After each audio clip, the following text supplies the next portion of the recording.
pouco espaço na sua geladeira, use sacos de litro ou meio litro. Como eu não tenho aqui, vou usar esse aqui. E o saco ele comprime e protege o seu alimento de gases da geladeira.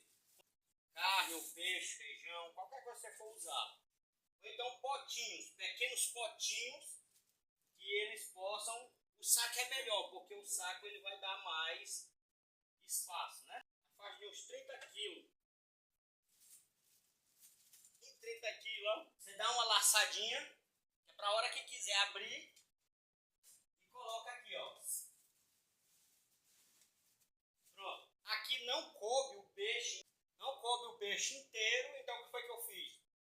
Cortei o peixe, limpei, armazenei e coloquei aqui. Ainda sobrou o dobro do espaço que não tinha sobrado quando era o peixe inteiro.